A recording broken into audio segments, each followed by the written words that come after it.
Hey there, candle lovers. So guess what? I have a really awesome review for you tonight.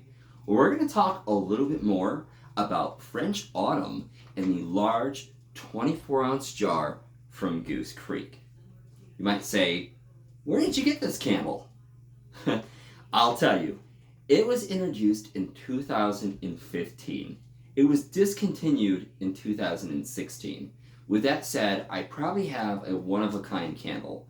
It was really hard to find. I actually came across it on Macari from this really wonderful lady that was funding her own animal rescue. So not only did I donate to a really good cause, I also got this fantastic candle. And I cannot tell you how much I actually enjoy it. You can see that its overall visual appeal is definitely there. You can see that really nice old style wide label from GooseCreek. And look at that wax color. A really beautiful maroon, almost like blood red, almost purple. Really, really awesome candle. And the image on the front is so nice. It's so elegant. So we're going to talk a little bit more about this candle's scent profile because maybe perhaps you might come across it one day. So I do have the list in front of me, which I was surprised to have found thanks to Jenny. So Jenny, thank you for finding this scent list for me. I get fig leaves right on top. Purple plum, tangerine, raspberry flower, peach blossom, orchid, sandalwood, powdered sugar, and orris root. So this candle has a lot of stuff in it. It's quite complicated. It was very hard to really pick out these scents upon burn, but upon cold, I definitely get fig leaves. I also get purple plum, and I get a little bit of raspberry. I think I touched just a little bit on the orchid here and there because there is some depth to this candle's overall scent profile. But upon burn, the fig leaves is right on top. It's almost like crunchy leaves, like fall crunchy leaves. So it's very earthy. It's very earthy. It's very natural. The purple plum is there. It's not over the top. Now, I talked about it in Sugar Plum Kiss, that review, and plum can be very, very strong. This one is a little toned down, and I really like that because plum is delicious, but it can be a little overpowering. So with that said, the tangerine is there.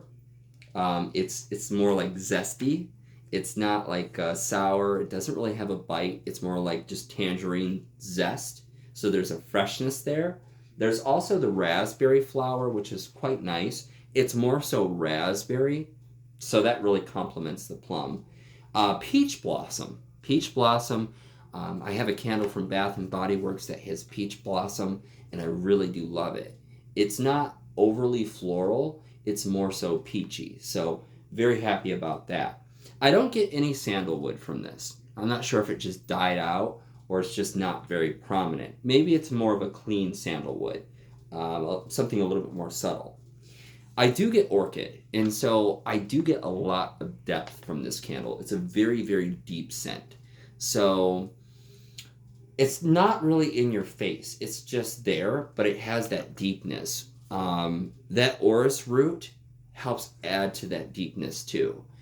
The orris root is more so like soil, like topsoil. So it's a little bit dirty, but it's not a bad thing because when you have the fig leaves and the orris root, it's a very earthy type of candle. It's a very earthy type of scent. But with the plum and the tangerine, it kind of takes it out of the earthiness and brings it to more, it gives it more brighter tones. And so it's definitely a little bit sweeter, and it's just really one of a kind. It's very hard to describe. I'm standing here trying to describe it. It's just so hard. But I do get the fig leaves, I get the plum, the tangerine. I basically get everything but sandalwood. And like I said, its depth is so incredibly deep. And the scent throw is probably a 6 out of 10. That wax pool could develop a little bit more. It's not as deep as I usually would like it to be. But with that said, this candle might fare better upon second burn. Really get those oils nice and hot, get them going. It's been a minute. I mean, this candle was brand new, And like I said, it was introduced in 2015 and discontinued in 2016. So it's got some years on it. It definitely needs to get going, and that's what I'm going to do. This one I might light on special occasions just because it's rare, it's one of a kind. I might not ever come across it again. So with that said, this is a huge treasure in my collection. This is one that I really do love. I love everything about it. And if you come across it, it's one to really snatch up and keep for yourself. But guys, I want you to comment below. Let me know what you think of this video. Let me know what you think of the candle. Definitely stay safe and keep on burning those fine GooseCreek candles.